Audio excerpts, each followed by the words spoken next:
Hello, everybody. Welcome into Last Call, the last edition of this semester. Last edition of the football season till we get to next semester. In the last edition, that we're going to have Jake Kiefer here. Jake, it's been a pleasure producing the show with you throughout the semester, and it's your last show, man. Fun times, man. Fun times. I'll miss it. But you know what? We're going to kill one more show, one time for the one time. One more show. We've got a full slate today.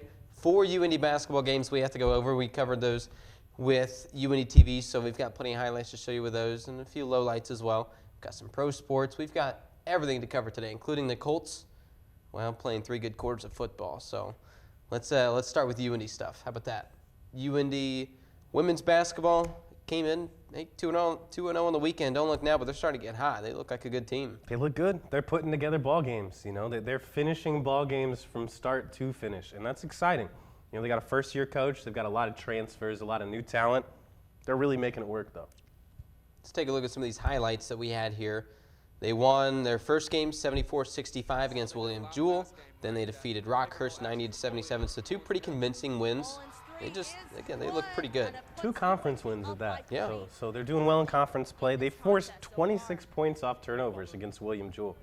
That's an excellent stat right there. It really shows that they're really committed defensively to forcing turnovers and making sure that that they're doing what they need to do on the defensive end, but then also converting it into offensive tries. So you've got Sadie Hill, who's always going to be your best player. Lonnie Williams-Harris, you just saw her there, number 14 as well. They're your 2 returners. Outside of that, a lot of newcomers on this team, and they've been playing pretty well. It's been impressive to see a new head coach, all these new players, and they're finally starting to make things work. Yeah, Jody Mullins, Jada Patton. Liv Becker, she's been here for a year. She's really stepped into an interesting, fun role. Like we said, man, they're putting the pieces together to probably make a run in the tournament. Who knows?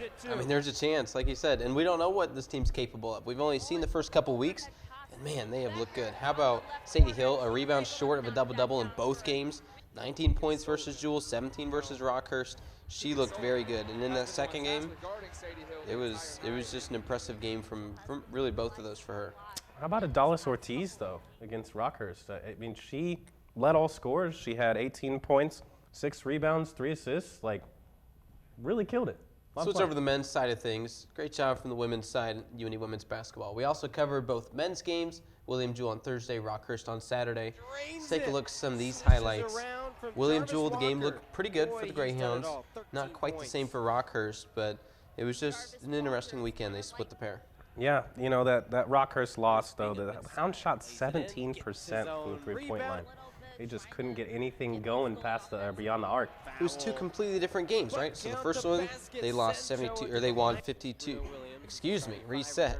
They won against William Jewell 72-56, and they lost to Rockhurst 71-61. But they shot the lights out of the basketball on Thursday, and then like you said, they just couldn't do anything against Rockhurst. And it's not like Rockhurst is a good team.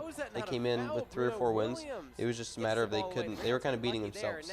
Yeah, lots of turnovers, lots of unfortunate errors. But Rockhurst, I think they put together a good defensive game themselves. Yep. And, one of their players had a double-double. And then that goes back to the defensive end for the Hounds. They got to tighten things up defensively. You got to keep the penetration from happening, and that penetration leads to kickouts for 3-pointers, and that's what we saw in that Rockhurst game. Yeah, it'll be interesting to see how the team can rebound from the loss. Again, they look good on Thursday, not quite the same on Saturday. I think it's more of a fluke. Lost to Quincy, lost to Rockhurst, 2 flukes, I think, for this team. They should be able to bounce back. Well, and you hate to be undefeated going into conference play. We've said that time and time again, and that these losses happen early in the season. But it's not to say they can't bounce back. You know who is undefeated? College football. How about Michigan?